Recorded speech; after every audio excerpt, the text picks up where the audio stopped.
अस्सलाम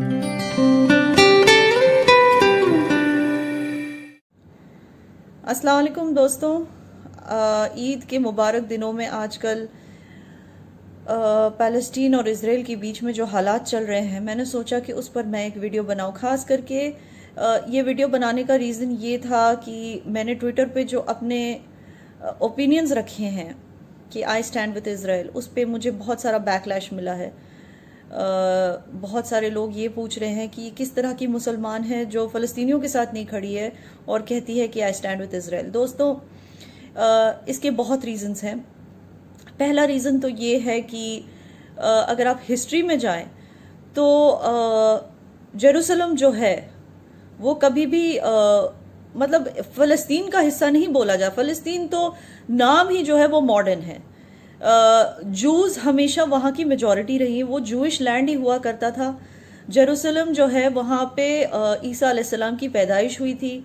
ईसा अलैहिस्सलाम जिसको क्रिश्चियंस जीसस क्राइस्ट कहते हैं, वो उनके पेरेंट्स भी जूइश थे, वो खुद भी जूइश थे, और जिस कम्युनिटी में वो पैदा हुए थे वो भी जूइश थे, और पूरी दुनिया को ये बात पता है कि उनकी पैदाइश जेरूसलम की है। तो इसमें कोई दो राय नहीं है कि जेरूसलम एक्चुअली जूइश लैंड है। माना कि कई मुस्लिम इन्वेडर्स ने आके इसको इन्वेड किया, इस जगह का अरबाइजेशन हुआ, मगर फिर भी यहाँ पे मेजॉरिटी जो रहने वाले वो हमेशा जूइश ही रहे हैं। 2015 के स्टेटिस्टिक्स के हिसाब से अगर आप देखेंगे तो जो पॉपुलेशन स्टेटिस्टिक्स हैं, 8.5 लाख जो पॉपुलेशन था जेरूसलम का, उसमें से 5.5 लाख जूइश थे और बाकी फ़लस्तीनी।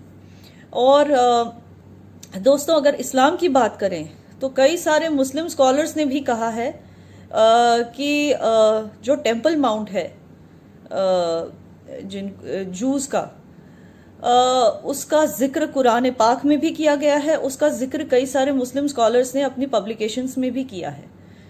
तो ये एक और एविडेंस है कि पहले से वहाँ पे जूस की सेटलमेंट्स पहले से थी, वो जूइश लैंड ही है। तो अब इस सब के चलते अगर आप मॉडर्न हिस्ट्री की बात करें तो 1967 में इज़राइल ने गाज़ा और जेरूसलम को जीत लिया था इजिप्ट के साथ वॉर में। तो बाकायदा उन्होंने इन दो टेरिटरीज, ये जबकि हिस्टोरिकली उनकी खुद की टेरिटरी है, मगर फिर भी इन्होंने फिर से वापस जीत लिया इसको, ठीक है ना। उसके बाद उन्होंने देखा कि ठीक है, यहाँ पे मुसलमान बहुत सारे रहते हैं, तो उन्होंने रिस्पेक्टफुली 1990 का ओस्लो अकॉर्ड साइन किया, जिसमें उन्होंने गाज़ा पैलेस्टीनियन अथॉरिटीज़ को हैंड ओवर कर दिया, सिर्फ उन फ़लस्तीनी मुसलमानों की रिस्पेक्ट करते हुए जो वहाँ पे रहते, वहाँ पे जूस भी रहते थे, मगर उन्होंने कहा कि कोई बात नहीं, हम इसको पैलेस्टीन को हैंड ओवर कर देंगे। ये 1990 के ओस्लो अकॉर्ड में ये बात इसमें जारी होती है। मगर उसके बाद हुआ ये दोस्तों कि पैलेस्टीनियन अथॉरिटीज़ को हमस नाम के एक टेररिस्ट ऑर्गेनाइजेशन ने टेक ओवर कर लिया। उन्होंने पॉलिटिकली भी वहाँ पे इलेक्शंस जीते, और उन्होंने पैलेस्टीनियन अथॉरिटीज़ को हटा के अपने हमस के मेंबर्स को हर एक ऑफिशियल डिपार्टमेंट में डाल दिया।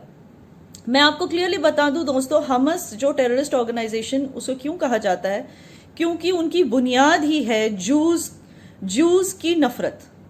ये ऑर्गेनाइजेशन बनी है जूस की नफरत पे। इन्होंने इलेक्शंस जीते हैं जूस के खिलाफ नफरत को प्रोपगेट करके।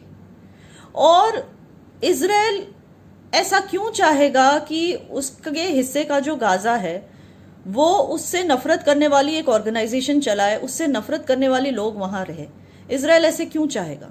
मगर फिर भी वहाँ पे जो भी मॉस्क्स हैं उसको इजरायली अथॉरिटीज़ प्रोटेक्ट करती हैं, वहाँ पे जो वर्शिपर्स आते हैं उन्हें इज्जत देती है। मगर उस दिन जो रमज़ान के आखिरी जुम्मे वाले दिन जो वहाँ पे हादसा हुआ, वो हादसा कुछ ऐसा था कि हमस के कुछ लोग वहाँ पर स्टोन्स ले गए अल अक्सा मॉस्क के अंदर, जो हमारे इस्लाम की 3rd मोस्ट होलीस्ट मॉस्क मानी जाती है, उसके अंदर ले जाकर उन्होंने स्टोन्स रखे। और जब इनोसेंट लोग, मासूम लोग वहाँ पे नमाज़ें पढ़ रहे थे, उसके बीच में इन्होंने स्टोन्स मारना शुरू कर दिया। इजरायली फोर्सेस पे जो वहाँ पे रखवाली कर रहे थे, उन पे स्टोन्स मारना। रखवाली वो सिर्फ अलग-सा मॉस्क की नहीं, वहाँ पे जो प्रे कर रहे थे उनकी भी कर रहे थे। और ऐसे बहुत सारे वीडियोस आपको नेट पे मिलेंगे जहां आप देख पाएंगे कि इजरायली फोर्सेस बूढ़े और बुजुर्ग मुसलमानों को खुद अपने हाथ से पकड़ के स्टेप्स के ऊपर चढ़ा रहे हैं, अलग सा मॉस्क के अंदर ले जा रहे हैं, उनको एस्कॉर्ट करके उनको हेल्प कर रहे हैं, बच्चों को हेल्प कर रहे हैं।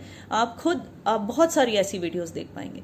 मगर जब हमस के टेररिस्ट ने, अलग सा मॉस्क ने स्टोन पेल्टिंग शुरू कर दी, तब इजरायली फोर्सेस ने वहां पे आके उनसे मॉस्क को खाली करने को कहा। और इस बात को वो वायरल करते जा रहे हैं दुनिया भर में, और ये कहते जा रहे हैं कि ये मुस्लिम कार्ड खेलते जा रहे हैं, और हर एक मुसलमान से कह रहे हैं कि हमारे साथ हमें सपोर्ट करो, हमारे साथ खड़े रहो और इजराइल के खिलाफ आवाज़ उठाओ। तो दोस्तों, हर एक मुसलमान इतना बेवकूफ़ नहीं है कि वो चोर, उचक्कों या किसी रोग टेररिस्ट ऑर्गेनाइजेशन का साथ देगा सिर्फ इसलिए कि वो मुसलमान है। क्योंकि इस्लाम में एक लफ्ज़ आता है हुदूद, और हम अपनी हदें पार नहीं करेंगे। किसी ऐसे को हम सपोर्ट नहीं करेंगे जस्ट बिकॉज वो अपने आप को मुसलमान कहलाता है, मगर वो चोर है या स्टोन पेल्टर है या फसाद करने वाला इंसान है, तो हम उसे सपोर्ट नहीं करेंगे जस्ट बिकॉज वो अपने आप को मुसलमान कहलाता है।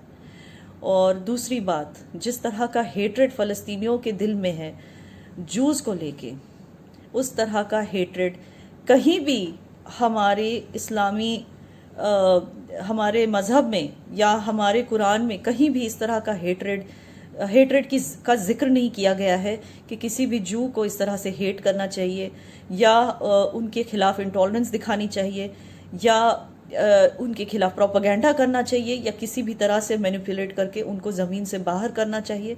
इस तरह का कोई भी जिक्र हमारे कुरान पाक में नहीं है, हमारे मज़हब में नहीं है, और ना ही हज़रत रसूलुल्लाह ने ऐसा हमें कभी कोई आदेश दिया था कि अगर मुसलमान हो तो जहाँ तुम्हें जू दिखे उसे उस ज़मीन से हटा दो। तो ये जो हमसे सपोर्ट मांगते हैं, दुनिया भर के मुसलमानों से जो ये सपोर्ट मांगते हैं, आज का जो मुसलमान है, आज का जो पढ़ा लिखा मुसलमान है, जो जानता है एग्जैक्टली कि कुरान में क्या जिक्र किया गया है और क्या नहीं, वो मुसलमान इस तरह के लोगों का साथ कभी नहीं देगा। और इसलिए आज आप देख सकते हैं कि it is not only India but it is also a lot of Arab Nations that stand with Israel. तो दोस्तों, आई होप कि मैंने अपने पॉइंट्स क्लियर कर दिए हैं। Thank you for watching.